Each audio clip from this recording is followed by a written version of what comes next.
How's it going, legends? I got asked in the last video if I could show the settings for the plugin that I use, the Neural DSP Solldano 100X that I use for the guitar tones.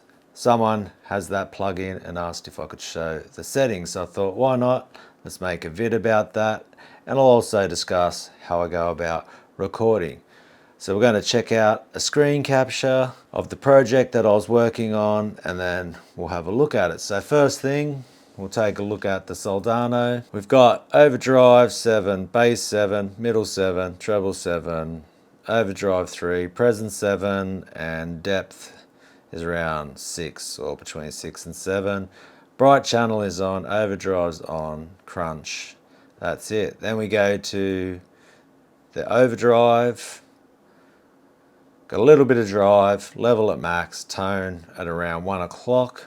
We go to speaker, did not touch any settings on that, completely stock as you open up the plugin. EQ, we bump 4K up to 3.4 dB, and we have no reverb. So let's just hear what the guitars sound like together, and as you'll see from the track that we've got the drums, 2 guitar tracks and a bass track. I always double track my guitars and split them left and right stereo. So you play the same thing twice, and I think it just gets a lot wider sound.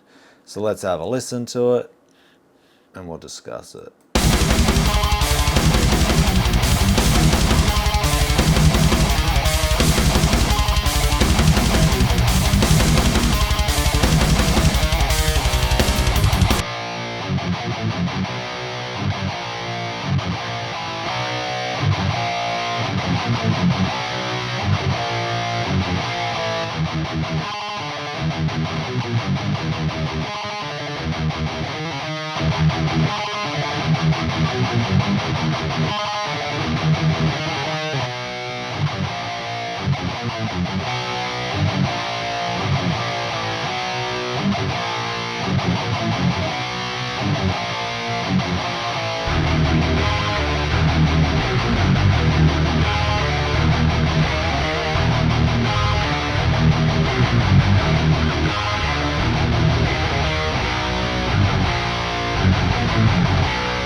Now, as you can hear from that track, what I just did then was introduce the bass guitar into it. Now that's another important element in the tone that you're hearing in the vid that I made.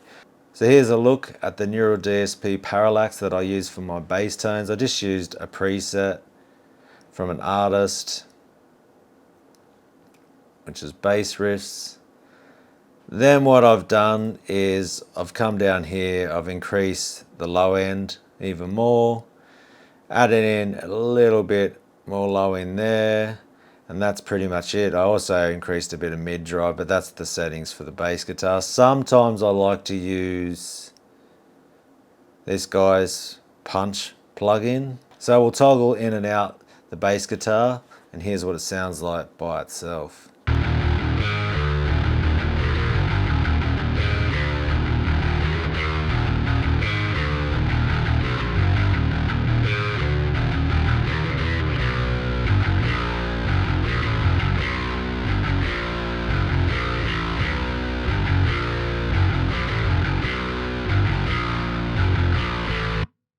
Now we'll introduce the guitars.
So there you have it. There's the settings for the Neural DSP Solldano 100X that I used in the latest video.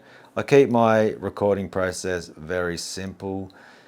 Just find that level. The drums, I put an emulator of a Neve 1073 on there, and that's pretty much it. Only one plug-in there, and I'm either using that Neural DSP plugin or just using my amps with some IR software, and I keep it really simple.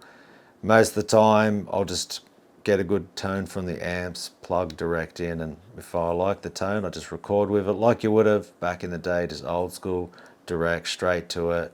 No low cut, no high cut filters, just very simple and basic, which is the way I like to do it. So if you got a DAW, give that a go and experiment. I really recommend recording because it helps you just capture and listen to what you're doing, and yeah, just a good way to build your playing. So with that all being said, I'd just like to thank all the subscribers. I'd like to thank my Patreon members, and if you'd like to join my Patreon, link below, 50 cents a week, $2 a month. You get tabs, you get drum tracks, you can ask me questions there, and I can make vids on the channel. So with all that being said, take care of yourself, and I'll see you in the next one. Catch us later.